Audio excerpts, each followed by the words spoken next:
Congress party అధినాయకత్వం నన్ను మహబూబ్ నగర్ లోక్సభ అభ్యర్థిగా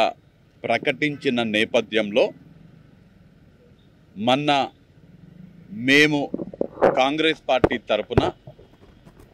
మహబూబ్ నగర్ లోక్సభ నియోజకవర్గంలో చేపట్టిన పాలమూరు న్యాయ యాత్రలో భాగంగా ఆ యాత్రకు వచ్చినటువంటి స్పందన నా మీద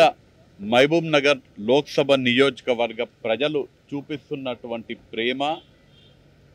నమ్మకము, విశ్వాసాన్ని దృష్టిలో పెట్టుకొని నేను నా భార్య ఆశ్లేషారెడ్డి ఇద్దరం కూడా ఒక నిర్ణయం తీసుకోవడం జరిగింది. నాకు ఓటు హక్కు వచ్చినప్పటి నుంచి మా స్వగ్రామమైనటువంటి కల్వకుర్తి నియోజకవర్గంలోని షేరి అప్పారెడ్డిపల్లి గ్రామంలో ఉన్నటువంటి నా ఓటుని ఇవాళ మహబూబ్ నగర్ లోక్సభ నియోజకవర్గ పరిధిలో మహబూబ్ నగర్ శాసనసభ నియోజకవర్గంలో మేమిప్పుడు నివసిస్తున్నటువంటి పద్మావతి కాలనీలో ఉన్నటువంటి పోలింగ్ బూత్కి ఆ ఓటును బదలాయింపు కోసం నేను ఇవాళ ఎంఆర్ఓ గారి దగ్గర నేను నా సతీమణి ఆశ్లేషారెడ్డి గారు మేమిద్దరం కూడా ఓటు బదలాయింపు కల్వకుర్తి నియోజకవర్గం నుంచి మహబూబ్ నగర్కి ఇవాళ దరఖాస్తు చేసుకోవడం జరిగింది. దీనికి ముఖ్య కారణము నేను ఇందాక చెప్పినట్టుగా పాలమూరు న్యాయయాత్రలో భాగంగా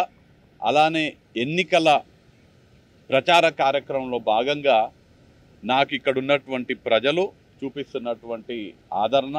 నా పైన వారు పెట్టుకున్నటువంటి విశ్వాసాన్ని నేను దృష్టిలో పెట్టుకొని ఈ నిర్ణయం తీసుకోవడం జరిగింది.